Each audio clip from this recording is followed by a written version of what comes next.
સુરતમાં પાણી ઓસરતા હજુ પણ સમય લાગશે। 3 ખાડીમાં જળસ્તર હજુ પણ ભયજનક સપાટીથી વધુ જોવા મળી રહ્યું છે। સુરતની મીઠી ખાડી બની છે માથાનો દુખાવો। સહેજ પણ નથી ઘટી રહ્યું પાણીનું લેવલ, ત્યારે સવારથી જ 9.5 મીટર પર મીઠી ખાડીનું જળસ્તર જોવા મળી રહ્યું છે। ભેદવાડ ખાડીના લેવલમાં સવારથી અત્યાર સુધીમાં ઘટાડો થયો છે અને ભાટેના ખાડીના જળસ્તરમાં પણ થોડો ઘટાડો નોંધાયો છે। તો ભેદવાડ ખાડીનું જળસ્તર 7.3 મીટર સુધી પહોંચ્યું છે।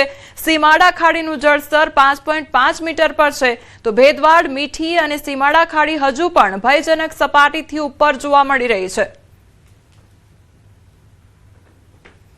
ભરૂચ જિલ્લાના હાંસોટ પંથકમાં અનરાધાર વરસાદ ખાબકી રહ્યો છે, ત્યારે ભારે વરસાદથી જનજીવન અસ્તવ્યસ્ત બની ગયું છે। કંટિયાળજાલ ગામમાં ભારે વરસાદના કારણે આફત સર્જાઈ છે। અનેક વિસ્તારો પાણીમાં ગરકાવ થઈ ગયા છે। ઘરોમાં પાણી ઘૂસી ગયા છે, તો પાણી ઘૂસી જતા ઘર વકરીને વ્યાપક નુકસાન સર્જાયું છે। ગામના આરોગ્ય કેન્દ્રમાં પણ વરસાદી પાણી ભરાઈ ગયું છે। દર્દીઓ અને સ્ટાફને ભારે મુશ્કેલીનો સામનો કરવો પડી રહ્યો છે। સ્થાનિકોએ તંત્ર સમક્ષ પાણીના ઝડપી નિકાલની વ્યવસ્થા કરવા તેમજ અસરગ્રસ્ત પરિવારોને યોગ્ય સહાય અને નુકસાનનું વળતર આપવા માટે માંગ પણ કરી છે। તો ભરૂચની આ તસવીરો સામે આવી છે કે જ્યાં કંટિયાળજાલ જે ગામ છે ત્યાં આગળ પાણી જ પાણી જોવા મળી રહ્યું છે। તો લોકોના ઘરોમાં પણ પાણી ઘૂસી ગયા છે, જેના કારણે લોકોની જે ઘરવકરી છે તે પાણીમાં તરબોળ થઈ ગઈ છે, જેના કારણે તે લોકોને નુકસાન વેઠવાનો વારો આવ્યો છે। સંવાદદાતા ભાવિન અમારી સાથે જોડાઈ ગયા છે। ભાવિન, હાલ ભરૂચના ગ્રામીણ વિસ્તારમાં કેવા પ્રકારની પરિસ્થિતિ છે, શું સમસ્યા? જી, ગતરોજ જે સમગ્ર તાલુકામાં મુસળધાર વરસાદ વરસવા પામ્યો હતો, તેમાં જે હાંસોટ પંથકની વાત કરીએ તો હાંસોટ પંથકની અંદર ઠેર ઠેર રસ્તાઓ પર પાણી ભરાયા હતા અને જે ખાસ કરીને જે કંટિયાળજાલ ગામ છે એ ગામની અંદર જે રાઠોડવાસ કરીને જે વિસ્તાર છે એ વિસ્તારની અંદર લગભગ કમર સુધીના પાણી ભરાઈ ગયા હતા અને ઘરોમાં પાણી પણ ઘૂસ્યા હતા। લોકોની ઘર વકરી પણ ખરાબ થઈ ગઈ હતી। જે ગામનું આરોગ્ય કેન્દ્ર હતું તેની અંદર પાણી ઘૂસ્યા હતા અને તેમના દર્દીઓને બીજી જગ્યાએ ખસેડવામાં આવ્યા હતા। આ પાણી નિકાલ માટે જે નુકસાનની સર્વે કરી અને સ્થાનિકોની જે માંગણી છે તેને પૂરી કરવામાં આવી માંગ ઉભી થઈ છે। જી ભાવિન, સમગ્ર માહિતી બદલ આપનો આભાર। તો ભરૂચમાં અનરાધાર વરસાદ ખાબક્યો। આ તરફ હવે વડોદરા પર નજર કરીએ તો વડોદરાની ઢાઢર નદીમાં 11 મગરોનું ઝુંડ દેખાયું છે। પાદરા કરજણ રોડ કોઠવાડા ગામ પાસેના દ્રશ્યો કેમેરામાં કેદ થયા છે। તો નદીના વહેણમાં નાના મોટા મગર તણાઈ આવ્યા છે। એક સાથે મોટી માત્રામાં મગર દેખાતા ખેડૂતો તેમજ ગ્રામજનોમાં ફફડાટ વ્યાપ્યો છે। વન વિભાગે લોકોને પાણીથી દૂર રહેવા માટે અપીલ પણ કરી છે। તો ભાયલીના ગેલેક્સી બંગલોમાં મગર ઘૂસ્યો અને 9 ફૂટનો મગર દેખાતા રહીશોમાં ભારે ફફડાટ વ્યાપ્યો છે। તો જહેમત ઉઠાવી મગરનું રેસ્ક્યુ પણ કરવામાં આવ્યું। તાંદલજામાં પણ મગરની હાજરીથી હવે લોકોમાં ફફડાટ વ્યાપ્યો છે। તો એક બાદ એક મગર જોવા મળતા લોકોમાં ભારે ભયનો માહોલ પણ જોવા મળી રહ્યો છે। તો બીજી તરફ જે મગરની રેસ્ક્યુની કામગીરી છે તે પણ હાથ ધરવામાં આવી છે। તો સતત લોકોને પાણીથી દૂર રહેવા માટે અપીલ પણ કરવામાં આવી રહી છે। ખરાબ હવામાનને કારણે કેટલીક ફ્લાઇટ પ્રભાવિત થઈ છે। મુંબઈ અને દિલ્હીની ફ્લાઇટ વડોદરા ડાયવર્ટ કરવામાં આવી છે। એર ઇન્ડિયાની ફ્લાઇટ નંબર AI 2975 દિલ્હીથી મુંબઈ જતી હતી। ખરાબ હવામાનના કારણે ફ્લાઇટ પરત વડોદરા પહોંચી છે। વડોદરાથી મુંબઈ જતી Indigo airlines flight number 6E5060 પરત ફરી છે। ત્યારે મુંબઈના ખરાબ હવામાનના કારણે હવામાં ચક્કર મારી બંને ફ્લાઇટ વડોદરા ફરી છે। મુસાફરો માટે વૈકલ્પિક ફ્લાઇટ અથવા અન્ય વ્યવસ્થા પણ હાથ ધરવામાં આવશે। રાજ્યમાં વરસાદની સ્થિતિને લઈને હવામાન વિભાગે મહત્વપૂર્ણ આગાહી કરી છે। હાલ વેલમાર્ક લો પ્રેશર 2 ટ્રફ સક્રિય છે, ત્યારે આ સક્રિય લો પ્રેશર અને ટ્રફ સિસ્ટમના કારણે કેટલાક વિસ્તારોમાં ભારે વરસાદની શક્યતા છે અને હજુ પણ આગામી સમયમાં ભારે વરસાદ વરસી શકે છે। प्रणाली है अभी वेलमार्क लो बना हुआ है उत्तर पश्चिमी मध्य प्रदेश और उसके साथ लगते हुए दक्षिण पश्चिम उत्तर प्रदेश पे है और उसकी वजह से एक और जो सीजनल ट्रफ है जो साउथ वेस्ट राजस्थान से होते हुए उसके सेंटर ऑफ वेलमार्क लो से लेके बांग्लादेश तक है और इसके साथ ही एक ट्रफ और है जो नॉर्थ ईस्ट अरेबियन सी से बांग्लादेश तक है अपने गुजरात और मध्य प्रदेश छत्तीसगढ़ होते हुए। इसके साथ एक ऑफशोर ट्रफ है अभी जो साउथ गुजरात से लेके सेंट्रल केरला तक है। અરબી સમુદ્ર તરફથી સક્રિય સિસ્ટમ અને બે ટ્રફની અસરના કારણે દક્ષિણ ગુજરાત અને સૌરાષ્ટ્રના કેટલાક વિસ્તારોમાં ભારે વરસાદની પરિસ્થિતિ છે, ત્યારે આજે નવસારી, વલસાડ, ડાંગ, દમણ અને દાદરાનગર હવેલી માટે ઓરેન્જ એલર્ટ જાહેર કરવામાં આવ્યું છે, જ્યારે અન્ય કેટલાક જિલ્લાઓમાં યલો એલર્ટ આપવામાં આવ્યું છે। इनके प्रभाव से हम उम्मीद करते हैं कि अगले 2 दिन तक तो यहाँ जो गुजरात राज्य है उसमें कई स्थानों पर से लेकर अधिकांश स्थानों पर गुजरात क्षेत्र में, खासकर दक्षिण गुजरात क्षेत्र में बारिश की संभावना है। सौराष्ट्र में भी कुछ एक स्थानों पर बारिश की संभावना है। और आज जो हमने ऑरेंज अलर्ट रखा है आज के लिए साउथ गुजरात रीजन, जिसमें कि खासकर अपना नवसारी, वलसाड़, दमन, दादर नगर हवेली और डांग में है। इसके साथ सूरत में भी येलो अलर्ट रखा है आज के लिए हैवी भारी बारिश का। सूरत में है, साथ में तापी में और नर्मदा, छोटा उदयपुर, दाहोद रखा है हमने, पंचमहल और साबरकांठा तक, साबरकांठा, रावली, महिसागर। तो क्योंकि ये वेलमार्क लो अभी मध्य प्रदेश पे है, इनके प्रभाव से यहाँ पे इक्का दुक्का स्थानों पर भारी बारिश हो सकती है, और जो बहुत भारी बारिश है वो साउथ गुजरात तक सीमित है। कल हमने आज सौराष्ट्र कच्छ में भी हमने येलो अलर्ट रखा है, जिसमें कि भावनगर और अमरेली जिले रखा गया है। જો કે આવતીકાલથી રાજ્યમાં વરસાદનું પ્રમાણ ધીમે ધીમે ઘટવાની સંભાવના છે। 9 જુલાઈ બાદ માત્ર ઝરમર વરસાદ નોંધાશે। कल के बाद एक्टिविटी थोड़ी कम हो जाएगी और डे 3 से कोई भारी बारिश की संभावना नहीं है। डे 3 से डे 7 कुछ स्थानों पर हल्की से मध्यम बारिश हो सकती है। તો અત્યાર સુધી રાજ્યમાં સરેરાશ વરસાદમાં 6% ઘટ નોંધાઈ છે। સૌરાષ્ટ્ર કચ્છમાં સામાન્ય કરતા 18% ઓછો વરસાદ થયો છે, જ્યારે દક્ષિણ ગુજરાતમાં સામાન્ય કરતા 5% વધુ વરસાદ નોંધાયો છે। 1 जून से लेके अभी तक की तो हमारा जो सौराष्ट्र कच्छ में है जो उसमें -18% बारिश कम हुई है, मतलब 18% कम हुई है नॉर्मल से, -18% है। और अगर गुजरात रीजन की बात करें तो नॉर्मल से 4% ज़्यादा है, मतलब नॉर्मल में है। ओवरऑल अगर हम देखते हैं तो -6% कम हुई है गुजरात राज्य में ओवरऑल अभी तक जो मानसून सीजन की है। તો સુરતમાં ઉધના ભાજપ કાર્યાલય ખાતે ફૂડ પેકેટ તૈયાર કરવામાં આવ્યા છે। પૂરની સ્થિતિમાં અસરગ્રસ્તોને મદદરૂપ થવા માટે ફૂડ પેકેટ તૈયાર કરાયા। તો પૂરી, શાક, પાણીની બોટલની 5000 કીટ તૈયાર કરાઈ છે। તો ભાજપના કાર્યકરો ફૂડ પેકેટ બનાવવાની કામગીરીમાં જોડાઈ ગયા છે। તો ફૂડ પેકેટ તૈયાર કરવામાં આવ્યા છે અને લોકોને મદદ કરવામાં આવી રહી છે। પૂરની સ્થિતિમાં જે અસરગ્રસ્તો ફસાયા છે તેમને મદદરૂપ થવા માટે આ કામગીરી કરવામાં આવી રહી છે અને જે કીટ છે તે તૈયાર કરવામાં આવી છે, ફૂડ પેકેટ તૈયાર કરવામાં આવ્યા છે અને લગભગ 5000 જેટલી જે આ કીટ છે તે તૈયાર કરવામાં આવી છે। આવતીકાલે મુખ્યમંત્રી સુરતમાં નિરીક્ષણ કરવા ખાતે પહોંચશે, ત્યારે મુખ્યમંત્રીની સુરત મુલાકાત પહેલા તાબડતોબ બેઠક પણ બોલાવવામાં આવી છે। રાજ્યના નાણામંત્રી કનુભાઈ દેસાઈની આગેવાનીમાં મહત્વની બેઠકનું આયોજન કરવામાં આવ્યું। તો મ્યુનિસિપલ કમિશનર સહિતના અધિકારીઓ, શહેરના તમામ ધારાસભ્યો અને સાંસદ બેઠકમાં હાજર રહેશે। સુરતમાં ભારે વરસાદના કારણે સર્જાયેલી સ્થિતિ અને ખાડી પૂરને લઈને ચર્ચા કરવામાં આવી રહી છે। તો આવતીકાલે સીએમ દ્વારા મુલાકાત લેવામાં આવશે। સંવાદદાતા કીર્તેશ અમારી સાથે જોડાઈ ગયા છે। કીર્તેશ, આવતીકાલે સીએમની સુરત ખાતે મુલાકાત તે પહેલા હાલ કયા પ્રકારની મીટિંગો યોજવામાં આવી રહી છે? બિલકુલ, સુરતમાં 2 દિવસ પડેલા ભારે વરસાદ બાદ જે રીતે ગઈકાલે રાતથી સુરતની અલગ અલગ 3 ખાડીઓ ઓવરફ્લો થતા સુરતના 40 થી 50% વિસ્તારો પ્રભાવિત થયા છે। ખાસ કરીને લિંબાયત વિસ્તાર હોય, દિડોલી વિસ્તાર હોય, ગોળાદરા વિસ્તાર હોય કે પછી પર્વત પાટિયા, મગોબ, સનિયા અહેમદ હોય, આ તમામ જગ્યા પર જે રીતે ખાડી પૂર આવ્યા છે તેની સ્થિતિ ખૂબ જ ગંભીર છે। કારણ કે અત્યાર સુધી છેલ્લા 3 વર્ષથી જે ખાડી પૂર આવતા હતા તેના કરતા ડબલ ઝડપી અને ડબલ ગતિએ પાણી આવ્યું છે અને જે જગ્યા પર 5 ફૂટ ભરાતા હતા ત્યાં 10 ફૂટ પાણી ભરાયા છે। એટલે કે લોકોનો આક્રોશ વધી રહ્યો છે। તેની સામે ગુજરાતના સુરતના પ્રભારી કહી શકાય એવા કનુભાઈ દેસાઈ કે જેઓ સુરત પહોંચ્યા છે અને તમામ ધારાસભ્ય, તમામ એમપી અને મહાનગરપાલિકાના ઉચ્ચ અધિકારીઓ સાથે પોલીસ કમિશનર, કલેક્ટર અને મનપા કમિશનર સાથેની એક બેઠકનો દોર શરૂ થયો છે, કારણ કે આવતીકાલે આ બાબતે ગુજરાતના સીએમ સુરતની મુલાકાત લે તેવી શક્યતાઓ છે, જેને લઈને અત્યારે કયા પ્રકારની કામગીરી કરવામાં આવી રહી છે, આ જે ખાડીપુર છે તેનો કાયમી નિકાલ શું અને કયા પ્રકારની રેસ્ક્યુની કામગીરી છે, કયા પ્રકારની મદદ મળી રહી છે અને આ પાણી ક્યારે ઓસરે તેને લઈને હવે આ મીટિંગમાં ચર્ચાઓ થઈ રહી છે. ખાસ કરીને હજુ પણ 2 દિવસ સુધી ખાડીપુર ઉતરે નહીં તેવી શક્યતાઓ દેખાઈ રહી છે, જેને લઈને લોકોનો આક્રોશ ફૂટી નીકળ્યો છે અને લોકોના આક્રોશનો ભોગ તંત્ર અને સરકારને ના બનવું પડ્યું, જેને લઈને તાબડતોબ આ મિટિંગ બોલાવવામાં આવી છે અને આ સંકલન મિટિંગમાં તમામ મુદ્દાઓ પર ઝીણવટભરી ચર્ચા થઈ રહી છે અને ત્યારબાદ આ તમામ બાબતોની જાણકારી ગુજરાતના સીએમ ભૂપેન્દ્ર પટેલને જાણ કરવામાં આવશે અને ભૂપેન્દ્ર પટેલ આવતીકાલે સુરત પહોંચી અસરગ્રસ્ત વિસ્તારોની મુલાકાત લે તેવી શક્યતાઓ વ્યક્ત કરવામાં આવી રહી છે. જી કીર્તેશ, સમગ્ર માહિતી બદલ આપનો આભાર.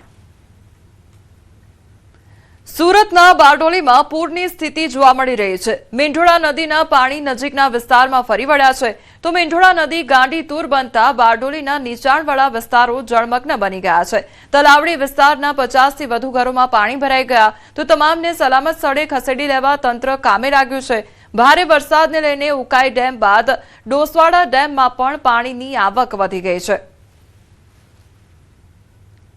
રોજ બારડોલી નગર અને બારડોલી તાલુકાની અંદર 9 થી 6.5 ઇંચ વરસાદ વરસવા પામ્યો હતો, પરંતુ જે બારડોલી નગરના નીચાણવાળા વિસ્તારોમાં ગઈકાલે પણ પાણી ભરાયા હતા, પણ લોકોની પરિસ્થિતિ હજુ ઠેરની ઠેર જોવા મળી છે. દ્રશ્ય બતાવવાના પ્રયાસ કરીશ કે બારડોલી નગરથી પસાર થતી લોકમાતા મીંઢોળા નદી જે છે, મીંઢોળા નદીએ રૌદ્ર સ્વરૂપ ધારણ કર્યું છે અને આજે મીંઢોળા નદીના જે પૂરના પાણી છે એ બારડોલી નગરપાલિકા વોર્ડ નંબર 9 આ તલાવડી વિસ્તારની અંદર 50 થી 60 ઘરોની અંદર પાણી ભરાઈ જતા શ્રમજીવી પરિવારોની હાલત દયનીય થવા પામી છે. અને ખાસ કરીને વાત કરવામાં આવે તો જે ઉપરવાસમાં ભારે વરસાદ સોનગઢ તાલુકામાં અને ઉચ્છલ તાલુકામાં ભારે વરસાદને કારણે હાલ મીંઢોળા નદીના જળસ્તરમાં સતત વધારો થઈ રહ્યો છે અને જે સોનગઢ ખાતે આવેલું આ જે ડોસવાડા ડેમ પણ ઓવરફ્લો થવાના કારણસર મીંઢોળા નદી વધારો થતા શ્રમજીવી પરિવારોને હાલત દયનીય થવા પામી છે. વહીવટી તંત્ર દ્વારા આ સમગ્ર આ જે 50 જે ઘર ધારકો છે એઓને સલામત સ્થળે ખસેડવાની હાલ કવાયત હાથ ધરવામાં આવી છે. સલામત સ્થળે ખસેડી અને બારડોલીની પ્રાથમિક શાળાની અંદર એ લોકોના આરોગ્ય તેમજ જમવાની પણ વ્યવસ્થા વહીવટી તંત્રને ચૂંટાયેલા સદસ્યોએ હાલ કરી રહ્યા છે. કેતન પટેલ, ન્યૂઝ 18 ગુજરાતી, બારડોલી. સુરતના બારડોલીથી પસાર થતી મીંઢોળા નદી તોફાની બની ગઈ છે. બારડોલીના નીચાણવાળા વિસ્તારોમાં પાણી ભરાયા છે, તો ખાડા વિસ્તારના 150 થી વધુ ઘરો પાણી ભરાઈ ગયા છે. તમામને સલામત સ્થળે ખસેડી લેવા તંત્ર કામે લાગ્યું છે. બારડોલી પોલીસ, નગરપાલિકાના અધિકારીઓ અને ફાયરના જવાનો કામે લાગ્યા છે. ઉપરવાસમાં ભારે વરસાદને લઈને ઉકાઈ ડેમ બાદ ડોસવાડા ડેમમાં પણ પાણીની આવક વધી છે. તો ખાડા વિસ્તારના જે 150 થી વધુ ઘરો છે તે ઘરોમાં પાણી ભરાઈ ગયા છે, જેના કારણે લોકોને પારાવાર મુશ્કેલીનો સામનો કરવો પડી રહ્યો છે. તો બીજી તરફ તંત્ર દ્વારા રેસ્ક્યુની કામગીરી હાથ ધરવામાં આવી છે. તમામ જે અધિકારીઓ છે તે પણ રેસ્ક્યુની કામગીરીમાં જોતરાયા છે અને લોકોને બહાર સુરક્ષિત સ્થળે ખસેડવામાં આવી રહ્યા છે. વરસાદને કારણે પાણીના લેવલ વધતા આપણે બારડોલી વિસ્તારમાં, કોર્ટની સામાન્ય વિસ્તારમાં 25 થી 30 ફેમિલીને આપણે રેસ્ક્યુ કર્યા છે અને સલામત સ્થળે ખસેડેલ છે. આજ રોજ મીંઢોળા પાણીના પ્રવાહના કારણે સિવિલ કોર્ટના ખાડામાં પાણી ભરાઈ જવાથી અમારી કોર્પોરેટરની ટીમ અને પોલીસની ટીમ અને ફાયર બ્રિગેડની ટીમ થઈને આજે 25 થી 30 ઘરને રેસ્ક્યુ કરીને બહાર કાઢવામાં આવ્યા છે અને એમની જમવાની વ્યવસ્થા પણ કરવામાં આવી છે.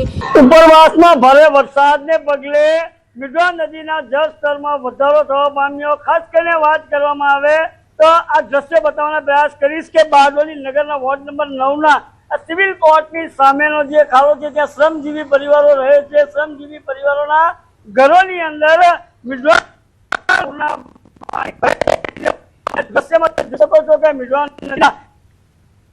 પાણીઓ જે છે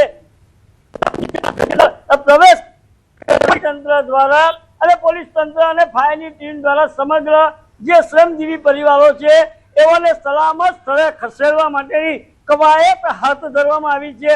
એટલે ખાસ કરીને લોકો પોતાના સર સામાન સાથે આ જે ઘરોની અંદર પાણી ભરાયા હતા એ ઘરોમાંથી સામાનો કરીને સલામત સ્થળે હાલ ખસી જવા પામ્યા છે. એટલે ખાસ કરીને વાત કરવામાં આવે તો આ જે મીઠવા નદીની અંદર એ ડોસવાડા ડેમ જે સોનગઢ ખાતે આવ્યો છે એ ડેમ ઓવરફ્લો થતા મીઠવા નદીના જળસ્તરમાં વધારો થવા પામ્યો છે. અને ઉપરવાસ તાપી જિલ્લાની અંદર સોનગઢ વિસ્તારની અંદર ગત રોજના દિવસ અવિરત ધોધમાર વરસાદને પગલે મીઠવા નદીની અંદર પૂર જેવી સ્થિતિનું હાલ નિર્માણ થવા પામ્યું છે. કેતન પટેલ, ન્યૂઝ 18 ગુજરાતી, બારડોલી. સુરત બારડોલીથી પસાર થતી મીંઢોળા નદી બંને કાંઠે વહેતી થઈ છે. તાપી જિલ્લાના ડોસવાડા ડેમમાં પાણીની આવકમાં વધારો થતા મીંઢોળા નદી પ્રભાવિત થઈ છે. તો સલામતીના ભાગરૂપે રામજી મંદિર નજીકનો લો લેવલ પુલ બંધ કરવામાં આવ્યો છે. બારડોલીના રામજી મંદિર ઓવારા નજીક વહીવટીતંત્ર પહોંચ્યું હતું. મીંઢોળા પૂર વચ્ચે ફાયર વિભાગની કામગીરી હાથ ધરવામાં આવી. નદી પાર ચાંદપીર દરગાહ પાસે એક વ્યક્તિનું કુદરતી મોત થયું. તો નદી પાર પાણી કમરથી વધુ હોવાથી ફાયરે બોટમાં મૃતદેહ લાવ્યા હતા અને અંતિમ સંસ્કાર માટે મૃતદેહને બોટમાં અંતિમ સંસ્કાર માટે લઈ જવામાં આવ્યો હતો.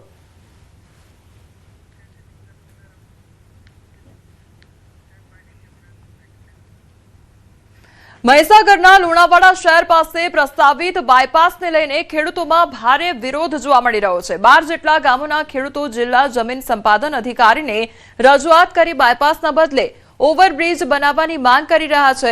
તો ખેડૂતોનું કહેવું છે કે બાયપાસ માટે અંદાજે 200 એકર ફળદ્રુપ જમીન સંપાદિત થવાની છે, જેના કારણે તેમને ભારે આર્થિક નુકસાન થશે. તો ખેડૂતોનો દાવો છે કે હાલના વળતર દરો પણ યોગ્ય નથી. તેથી સરકાર ખેડૂતોના હિતમાં નિર્ણય લઈ બાયપાસના બદલે ઓવરબ્રિજ બનાવે તેવી માંગ સાથે ઉચ્ચ સ્તરીય રજૂઆત કરવાની તેમજ આંદોલનની ચીમકી ઉચ્ચારવામાં આવી છે.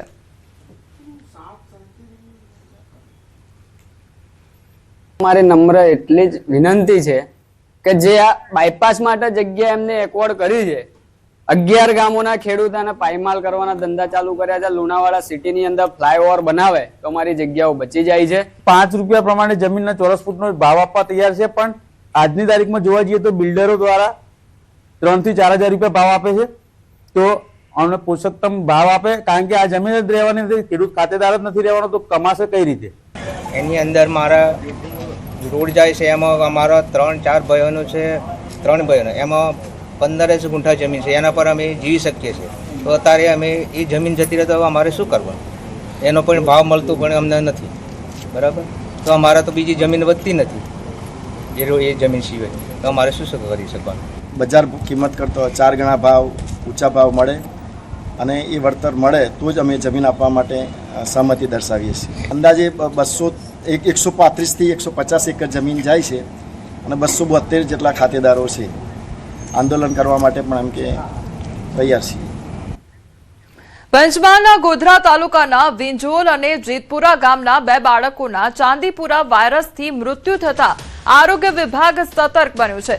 આરોગ્ય મંત્રી પ્રફુલ પાનસેરિયાએ સમગ્ર મામલે ઉચ્ચ સ્તરીય બેઠક યોજી હતી, જેમાં અસરગ્રસ્ત વિસ્તારોમાં યુદ્ધના ધોરણે સર્વે અને દવાનો સઘન છંટકાવ કરવા આદેશ આપવામાં આવ્યા છે.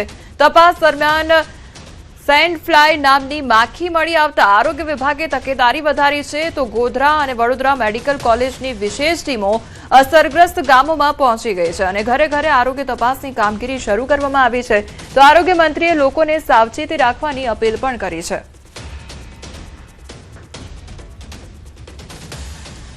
તુરંત જ ઇલાજ માટેની સલાહ પણ અત્યારે હાલ પૂરતા આ 2 બાળકોના પોઝિટિવ આવવાથી મૃત્યુ થયા છે, જે ખૂબ જ દુઃખદ ઘટના છે.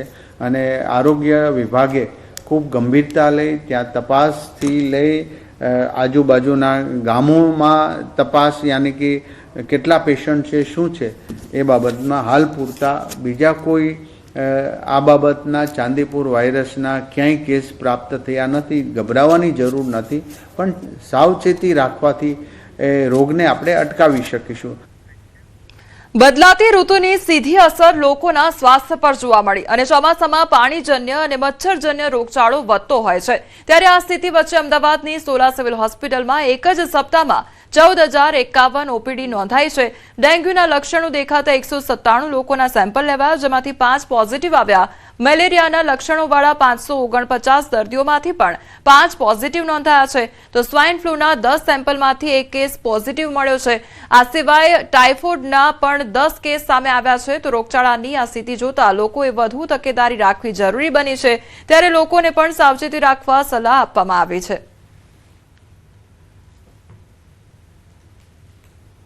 GMNS medical college civil hospital સોલાના રોગચાળાની અને દર્દીઓના આંકડાની વાત કરું તો ગયા અઠવાડિયામાં અમારી હોસ્પિટલમાં લગભગ 14,051 દર્દીઓ ઓપીડીમાં નોંધાયા તથા દાખલ દર્દીઓ 1283 દર્દી દાખલ દર્દી તરીકે નોંધાયા.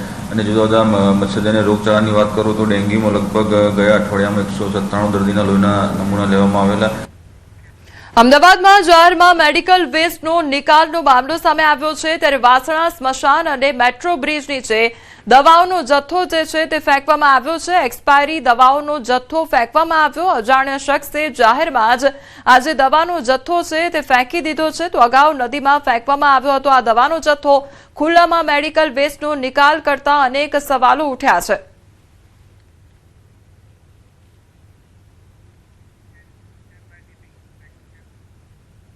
સાબરકાંઠાના હિંમતનગરમાં માત્ર 2 ઇંચ વરસાદે જ નગરપાલિકાની પ્રી મોન્સૂન તૈયારીઓની પોલ ખોલી નાખી છે. શહેરના અનેક વિસ્તારોમાં પાણી ભરાયા, રસ્તાઓ બેસી જતા વાહનો ફસાયા અને સ્થાનિકોને ભારે હાલાકીનો સામનો કરવો પડ્યો. બીજી તરફ અધૂરી ડ્રેનેજ અને મંથર ગતિએ ચાલી રહેલી રોડની કામગીરી સામે સ્થાનિકોમાં રોષ જોવા મળી રહ્યો છે.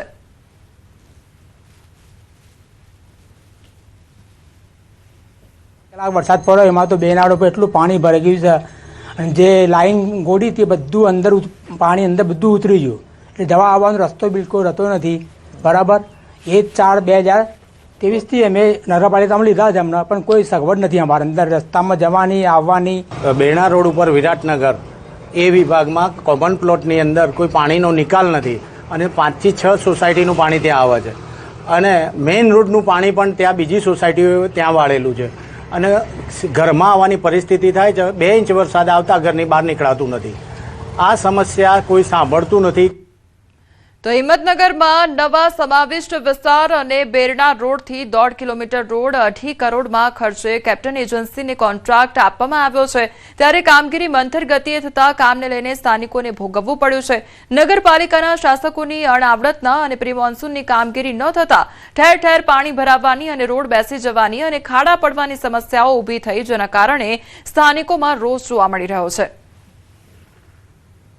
હિંમતનગર નગરપાલિકાના શાસકો અને જે વહીવટી તંત્ર છે એ અત્યારે પોતે પ્રી મોન્સૂનની કોઈ કામગીરી કરી નથી ને ક્રેડિટ લેવાની અત્યારે હાલ વાતો કરે છે.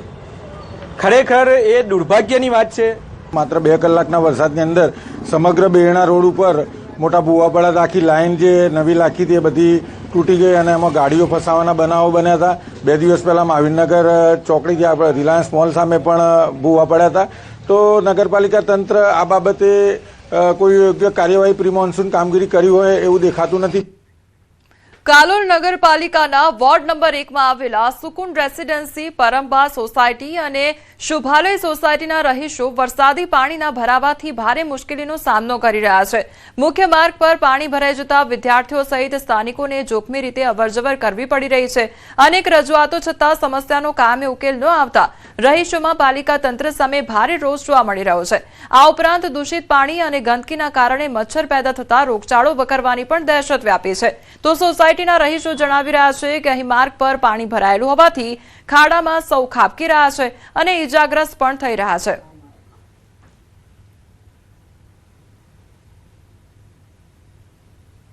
જવાનો રસ્તો નથી. જ્યાં બ્લોક નાખ્યા છે ત્યાં લાકડા મૂક્યા છે, તો પબ્લિક જાય ક્યાંથી? અહીંયા લાઇટનો બી પ્રોબ્લેમ છે, ડીમ ફૂલ થાય છે, કોઈ વખત આવતી નથી, સ્ટ્રીટ લાઇટ નથી, જવાનો બિલકુલ રસ્તો નથી. પરંબા 2 સોસાયટી, પરંબા 1 કાલોલ સોસાયટી, જે આવવા જવાના રસ્તામાં બધા ખૂબ પાણી ભરાય છે. એક વર્ષની તકલીફ નથી, આ દર વર્ષે તકલીફ છે. મોટા મોટા ખાડા પડે છે. બિચારા નાના છોકરાઓને સ્કૂલ લઈને જાય છે, તે સ્કૂટર લઈને મહી પડે છે બિચારા છોકરાઓ લઈ. કાલોલ નગરપાલિકાનો વોર્ડ નંબર 1નો વિસ્તાર છે. પરંબા સોસાયટી, પરંબા 1 ને 2 એમ કરીને આ સોસાયટી લાગે ને બાજુમાં શુભાલય છે અને એને જોડતો મુખ્ય રસ્તો છે. અને અહીંયા પાણી ખૂબ જ ભરાઈ ગયું છે અને પાણી જવાનો કોઈ રસ્તો કોઈ જગ્યાએ છે નહીં. હાલ વૈકલ્પિક રસ્તા કરવા પડે છે, બાકીની કોઈ બીજી એવી ગટરની કે એવી પૂર્વમાં પણ કોઈ કામ થયેલા નથી. તો રહેણાંક સોસાયટીઓમાં મુખ્ય રસ્તા પર વરસાદી પાણી ભરાઈ જતા હોવા ઉપરાંત વરસાદી પાણી નિકાલની વ્યવસ્થા પણ નહીં હોવાનું ખુદ પાલિકાના વોર્ડ સદસ્ય દ્વારા સ્વીકાર કરવામાં આવ્યો છે. તો વોર્ડ નંબર 1ના કાઉન્સિલરે આગામી સમયમાં અહીં વરસાદી પાણી નિકાલ માટે કામગીરી કરવા માટે જરૂરી ઠરાવ કરી પ્રયાસ કરવામાં આવશે તેવો પણ દાવો કરવામાં આવ્યો છે. તો વોર્ડ કાઉન્સિલર દ્વારા ખાતરી આપવામાં આવી છે. તો કાલોલની રહેણાંક સોસાયટીઓમાં વરસાદી પાણી ભરાઈ ગયા છે. તો વરસાદી પાણી ભરાઈ જવાને કારણે સ્થાનિકોને પારાવાર મુશ્કેલીનો સામનો કરવો પડી રહ્યો છે.